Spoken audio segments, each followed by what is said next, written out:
America అధ్యక్షుడు Donald Trump తమ దేశ యూనివర్సిటీల ఊపిరి తీస్తున్నారు. విద్యార్థి వీసా ఇంటర్వ్యూలను నిలిపివేశారు. అన్ని రకాల విద్యార్థి వీసా ఇంటర్వ్యూలను నిలిపివేస్తున్నట్లుగా ప్రకటించారు. కొన్ని కఠినమైన నిబంధనలు తెచ్చిన తర్వాత మళ్లీ నిర్ణయం తీసుకుంటారు. అప్పటి వరకు విద్యార్థులు అమెరికాకు వెళ్లి చదువుకోవాలని, అక్కడ యూనివర్సిటీల్లో చేరాలనుకునేవారు ఎదురు చూడక తప్పదు.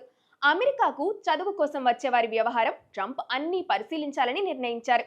చివరికి వారి సోషల్ మీడియా అకౌంట్లు కూడా పరిశీలించి ఎలాంటి చిన్న వ్యతిరేక అంశం ఉన్నా రిజెక్ట్ చేయడానికి సన్నాహాలు చేసుకుంటున్నారు. ట్రంప్ మనస్తత్వం, తీసుకుంటున్న నిర్ణయాల ప్రకారం చూస్తే అక్కడ యూనివర్సిటీల్లో ప్రవేశాలు పొందే వారికి సగం మందికి వీసా రాదు.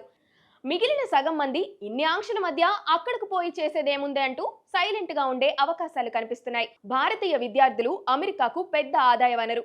ఫీజుల రూపంలో దాదాపుగా ఏటా 1,00,000 కోట్లను చెల్లిస్తున్నారని నివేదికలు కూడా ఉన్నాయి.